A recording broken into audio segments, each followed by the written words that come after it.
Bonjour à toutes et à tous et bienvenue dans ce nouveau tutoriel où nous allons voir comment travailler facilement vos vidéos au montage, même avec une configuration informatique pas très puissante. Alors quand je dis pas très puissante, il faut un minimum, bien sûr quand même, un processeur i5 ou i7 à 2,5 ou 3 GHz, 8 Go de RAM et une bonne carte graphique. Si vous êtes en dessous de ça, vous aurez vraiment du mal.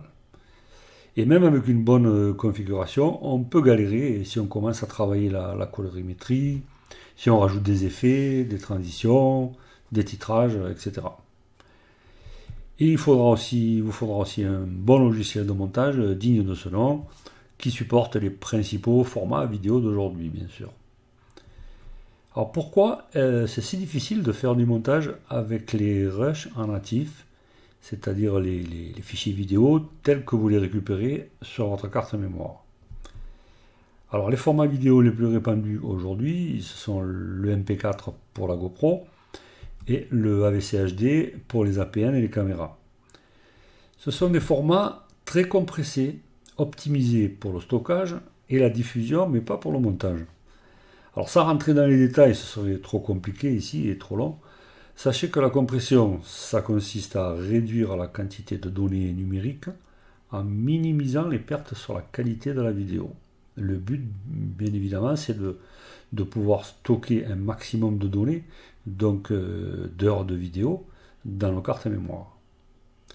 Mais cette compression, elle se fait avec des algorithmes mathématiques très compliqués et qui demandent une grosse puissance de calcul et beaucoup de mémoire au montage. D'où la difficulté de les travailler avec des petites machines. Alors à ce stade, vous allez me dire, il ne me reste plus qu'à changer d'ordinateur. Eh bien non, on a une bonne nouvelle pour vous. On va vous donner une solution pour faire vos montages sans prise de tête et sans avoir à changer votre informatique. Alors cette solution, ça va être de convertir les fichiers vidéo natifs dans un format moins compressé et donc plus facile à travailler au montage. Alors de quoi s'agit-il et comment on fait ça? Eh bien on va créer des copies des fichiers originaux AVC HD ou MP4 qu'on va appeler des proxys. Alors ne me demandez pas pourquoi on appelle ça des proxys, je ne sais pas. J'ai cherché mais je n'ai pas trouvé. Alors si parmi vous il y en a qui ont la réponse, ce serait bien de nous la communiquer. Donc on va créer ces copies et on va faire le montage avec ces copies et ensuite on va les remplacer par les originaux au moment de l'exportation. Alors si c'est pas très clair, ne vous inquiétez pas, ça c'est la théorie et maintenant on va passer à la pratique. Alors la première des choses à faire, c'est d'aller chercher sur votre disque dur consacré au montage. Alors j'espère que vous avez un disque dur consacré au montage. Parce que si vous faites tout sur le disque système, vous allez vraiment galérer, ça va être impossible. C'est vraiment important de séparer les deux. Alors soit vous avez deux disques durs, soit vous avez un seul disque dur que vous partitionnez, mais il ne faut pas mélanger. D'un côté, vous allez mettre le système, les logiciels, les programmes, etc. Et là, il va falloir mettre uniquement les éléments qui vont vous servir au montage. C'est important. Donc on ouvre, on va aller dans ce disque dur, je vais ouvrir le dossier qui contient mon projet, pour moi c'est ici. Et dans ce dossier qui s'appelle fichier natif, j'ai mes rushs qui vont servir au montage. Vous allez les mettre ici, les vôtres. Et on va ici créer un nouveau dossier qu'on va appeler fichier proxy. Et c'est là qu'on va mettre nos fichiers convertis qui vont nous servir à faire le montage plus facilement. Donc pour convertir des fichiers, il faut un logiciel de conversion bien sûr. Alors sur internet il y en a beaucoup, il y en a des payants, il y en a des gratuits, il y en a des bien, des moins bien. J'ai beaucoup cherché, j'ai passé pas mal d'heures à chercher et finalement j'en ai trouvé un, c'est celui-là. Bon, je ne dis pas que c'est le top du top, il y en a peut-être d'autres, mais moi je me suis arrêté sur celui-là parce qu'il est pas mal. Il est gratuit, il fonctionne bien, voilà, il fait bien le job. Donc comment on va télécharger ce petit logiciel?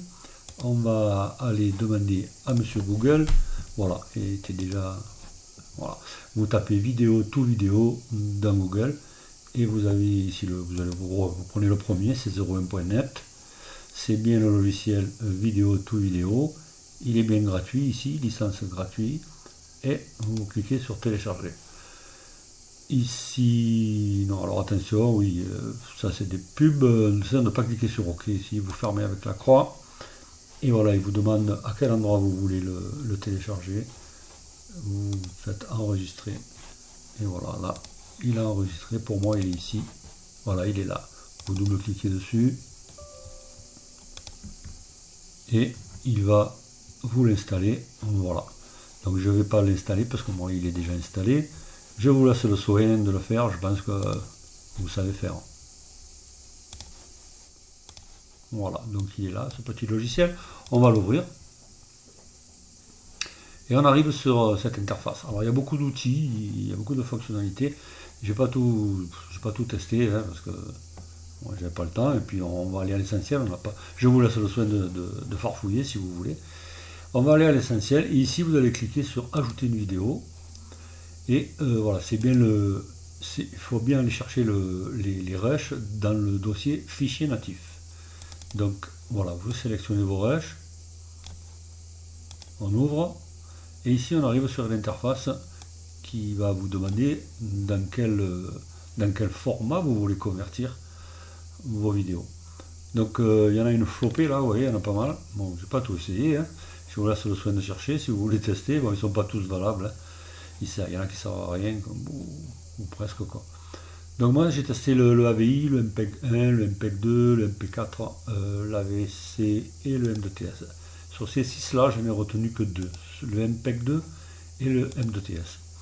Les autres, ils m'ont sorti des fichiers plus difficiles à travailler que les originaux. Bon, je ne sais pas pourquoi, mais bon, ça n'a pas fonctionné.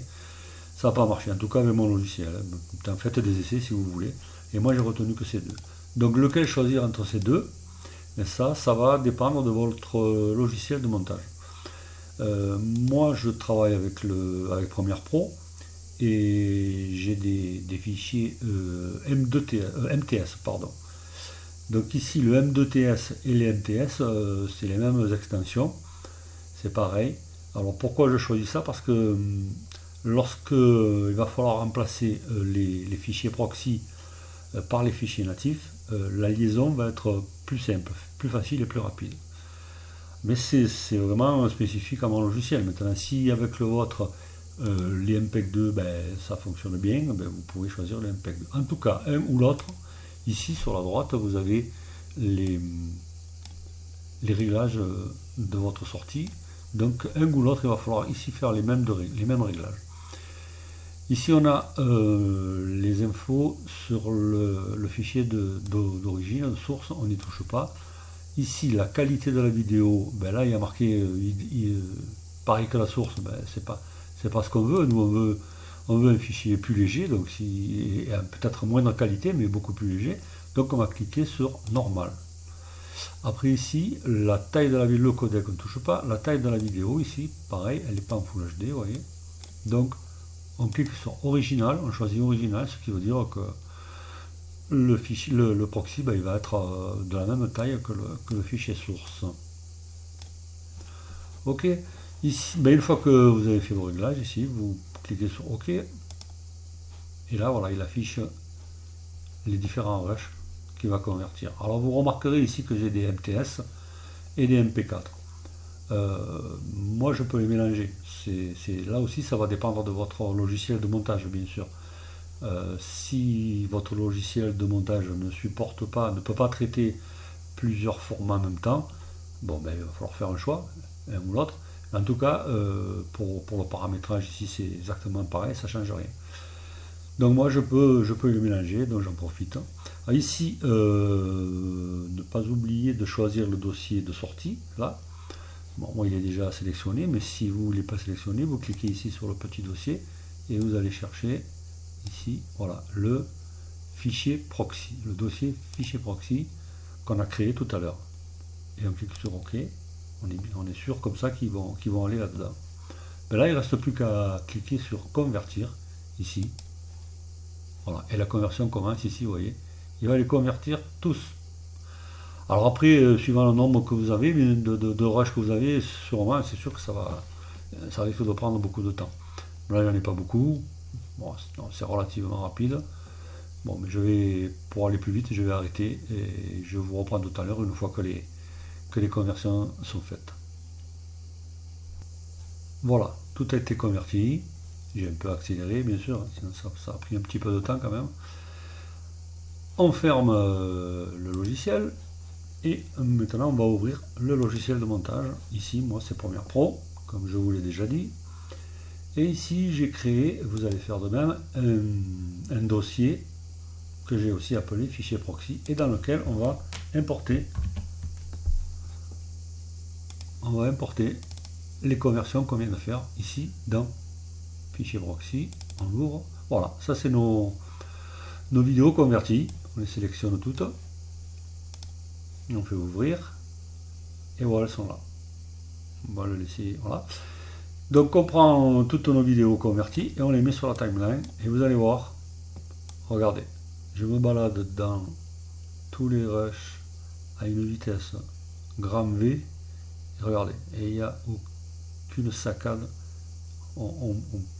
C'est extraordinaire. Regardez, tac, tac, tac, vous voyez.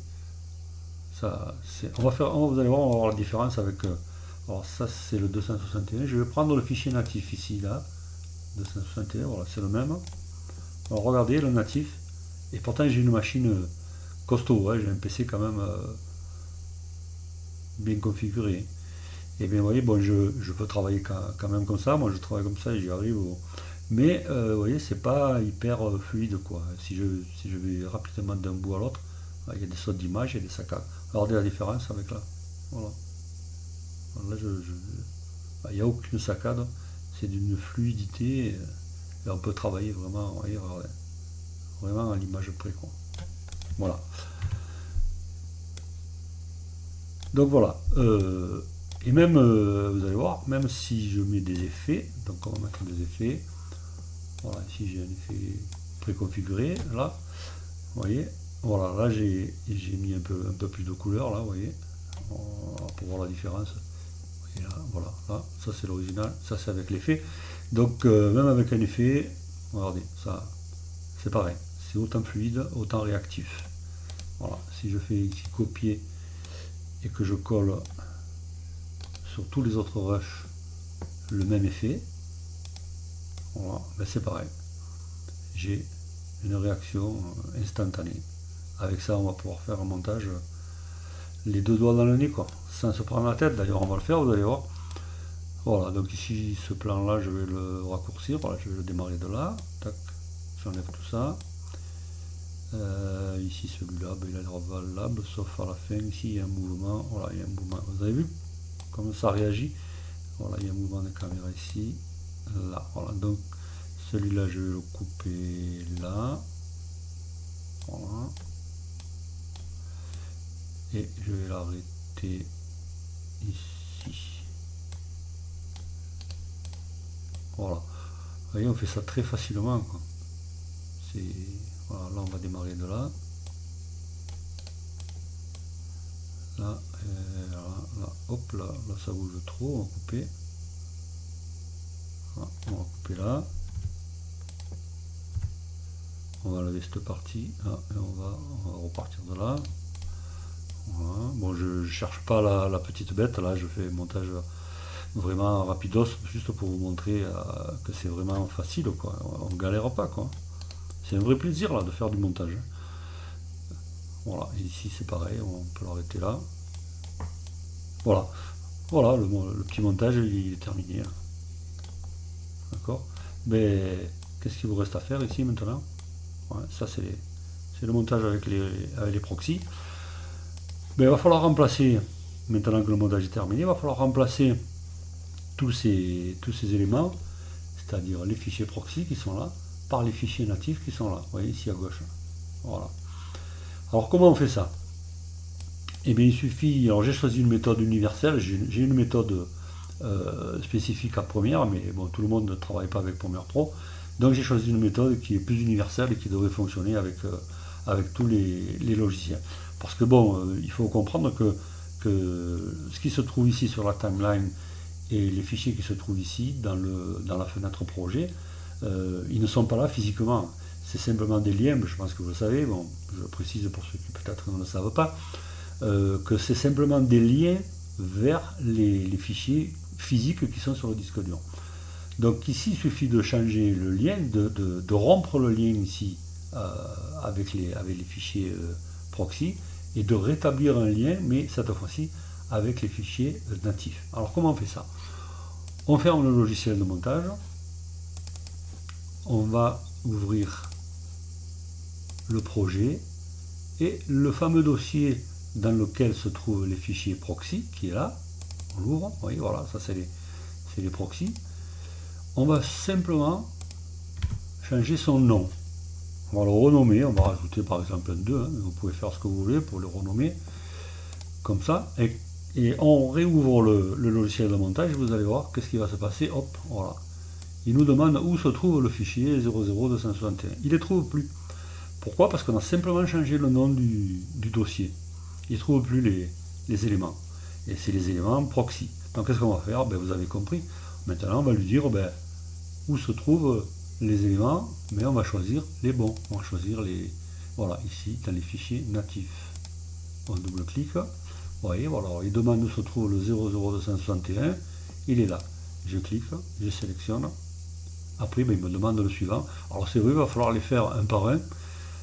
Ça peut être un peu long, surtout si vous en avez beaucoup, si vous avez un montage un peu important à faire. Mais le temps que vous allez perdre ici, vous allez le gagner et largement au montage. Et sans vous prendre la tête. Voilà. Bon là, je n'ai pas beaucoup, c'était rapide. Voilà, ça y est. Alors ici, ben, voilà, les proxys ont été remplacés par les natifs. D'ailleurs, on va voir la différence, regardez. Et je ne me balade pas aussi bien là dans les rushs. Et ça saccade. Et pourtant, comme je vous l'ai dit, j'ai une grosse machine. Mais voilà, ça saccade quand même. C'est des fichiers trop hyper compressés. Donc voilà, là c'est les natifs. Et bien qu'est-ce qu'il vous reste à faire? À exporter ici votre montage comme vous avez l'habitude de le faire. Et vous aurez un montage avec la qualité d'origine. Et vous avez fait votre montage sans trop vous casser la tête, quoi.